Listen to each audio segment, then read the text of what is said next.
अंजलि ने अपनी पूरी बस्ती को बचाने के लिए अपनी जान की बाजी लगा दी। अंजलि, जिसने आज तक राजपूत परिवार के अंदर कदम तक नहीं रखा था, वही अंजलि जो शुरू से ही राजपूत परिवार से नफरत करती आ रही थी। लेकिन आज वही अंजलि अभय से शादी करने जा रही है। अंजलि का पति अमन था, लेकिन अमन की मौत के बाद अंजलि ने किसी से भी प्यार नहीं किया। अगर हम अंजलि के अतीत की बात करें तो वह दौर ऐसा था जब अंजलि अपने जीवन के सबसे खास समय में थी। उस समय अंजलि अभय से प्यार किया करती थी। यह समय अमन से भी पहले का था। अमन से शादी करने से पहले अंजलि अभय से बेइंतहा मोहब्बत करती थी और उससे शादी करना चाहती थी। लेकिन तभी अचानक अभय की शादी गिनी से हो गई। इसके बावजूद अंजलि के दिल में अभय के लिए प्यार बना रहा और अभय के दिल में भी अंजलि के लिए वही भावनाएं थीं। यही वजह थी कि अभय ने गिनी को तलाक दे दिया। लेकिन तब तक बहुत देर हो चुकी थी, क्योंकि अंजलि की शादी अमन से हो चुकी थी। अब हालात ऐसे हैं कि अंजलि का सुहाग उजड़ चुका है और अभय भी अकेला रह गया है। अंजलि विधवा है और अभय की जिंदगी में भी उसका साथ देने वाला कोई नहीं है।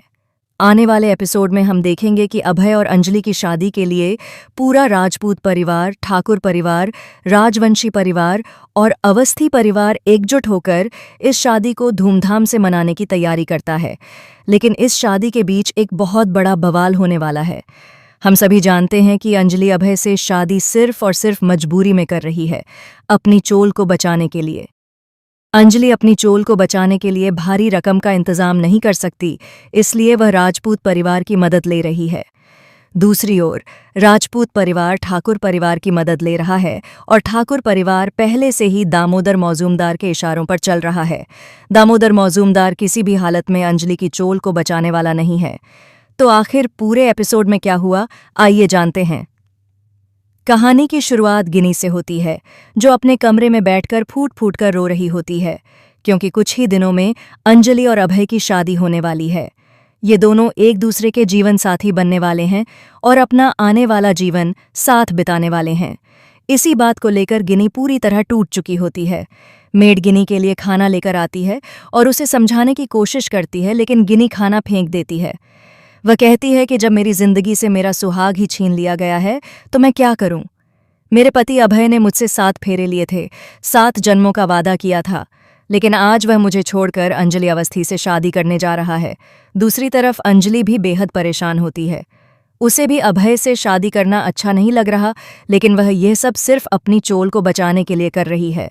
अगर उसे अपनी चोल बचानी है तो उसे राजपूत परिवार का साथ लेना ही पड़ेगा। अगर राघव सिंह राजपूत उसका साथ नहीं देंगे तो न सिर्फ चोल जाएगी, बल्कि पूरा अवस्थी परिवार भी सड़क पर आ जाएगा। इधर राघव सिंह राजपूत की आंखें भी खुल चुकी हैं। अब उन्हें एहसास हो गया है कि अब तक वे गलत लोगों का साथ देते आए थे। सभी सुंदरौस के लालच में उन्होंने गलत केस जीते, लेकिन अब वे सच्चाई का साथ देना चाहते हैं। वे अंजलि के साथ खड़े होने का फैसला करते हैं और वकालत से रिटायर होने की बात करते हैं। अंजलि उन्हें समझाती है कि रिटायर होने से पहले उन्हें उन सभी लोगों को सजा दिलवानी चाहिए जिनका उन्होंने साथ दिया था। राघव सिंह राजपूत अंजलि की बात मान लेते हैं और वादा करते हैं कि वे हर कदम पर उसका साथ देंगे। इसके बाद शादी की तैयारियां शुरू होती हैं। राघव सिंह राजपूत अंजलि के लिए साड़ियां और गहने भेजते हैं, लेकिन अंजलि उन्हें पहनने से मना कर देती है। तभी अभय फोन करता है और अंजलि से कहता है कि उसने उसकी पसंद की साड़ी भेजी है। अंजलि साफ कह देती है कि वह शादी में आएगी, लेकिन अपनी शर्तों पर। शादी के फंक्शन में किसी भी तरह की रुकावट न आए, इसके लिए राघव सिंह राजपूत सभी को सतर्क कर देते हैं। तभी चंद्रभान ठाकुर अपने पूरे परिवार के साथ वहां पहुंचता है। सबका स्वागत होता है, लेकिन कुछ लोग इस शादी से खुश नहीं होते। आखिरकार अंजलि वहां पहुंचती है और पूरे राजपूत परिवार द्वारा उसका सम्मान के साथ स्वागत किया जाता है। लेकिन यह खुशी ज्यादा देर टिकने वाली नहीं है, क्योंकि आने वाले एपिसोड में अभय और अंजलि की शादी के बीच एक बड़ा तूफान आने वाला है।